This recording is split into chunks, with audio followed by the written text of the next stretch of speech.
Welcome to the Dan Sports Tips MLB Preview Show for today, the 27th of May. We had a bit of a down night 2 nights ago. Obviously, we took the day off yesterday. We are still just over 100 points up on the year. There are a few games to look at today. I'm going to dive straight in with the Arizona Diamondbacks and the San Diego Padres. I'm going to keep on going down this road with Arizona against left-handed pitchers. We've done it twice. They've got beat twice. They get to face the light-hitting Padres at home today. Their park at Chase Field is good for hitters. Christian Friedrich will pitch for San Diego. He is also good for hitters. Friedrich was a pitcher I looked to oppose often when he was spending time in the majors with the Rockies the last couple of years.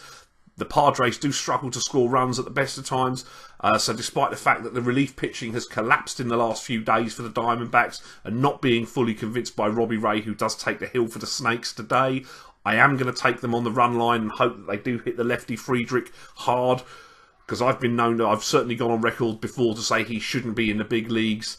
And, we're hoping that the best batters in the lineup are going to produce. The two bats in the Diamondbacks lineup that do seem to hit lefties particularly well are Wellington Castillo and Yasmani Tomas. So I'm going to take Wellington Castillo to hit a home run and Arizona to win the game, and Yasmani Tomas to hit a home run and Arizona to win the game with Padres as well. They're both 8-1. The Milwaukee Brewers against the Cincinnati Reds. Milwaukee are another team that hit lefties particularly well. They get young left-handed pitcher John Lamb, who's allowed 10 earned runs in 10 innings in his last 2 starts. The Reds come into Milwaukee losers of 10 straight games and holding a record of 3-17 on the road this year. They continue to have pitching issues, and to make matters worse, the bats have now gone quiet as well. Milwaukee will send Zach Davies to the hill to try and win his first game at home this year. His performances have been getting better after a dreadful start.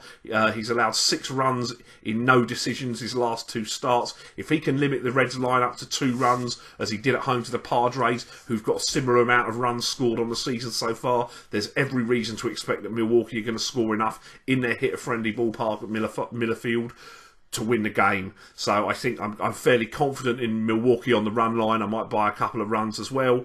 The next game I want to look at is the St. Louis Cardinals and the Washington Nationals. The last time these two teams met and Max Scherzer was on the hill for Washington, he struck out 20 in victory. I'm confidently able to say that's not going to happen tonight. Scherzer is looking much improved after a decidedly bad start to this year, but the home run has been a problem for him. He's allowed 9 in his last 4 starts, 14 over the course of the season. Hitting conditions look particularly good tonight in Washington, and the Cardinals do have players who can hit the ball out of the park. If you couple this with Jaime Garcia opposing for the Cardinals and his recent struggles, allowing 10 runs in his last 2 starts with less than 8 innings pitched, and the power that the Nationals possess, then a total run line of around 7 just looks too low. There are 3 other games I'm looking at, but I'm waiting for performance lines from Paddy before I put anything up on those.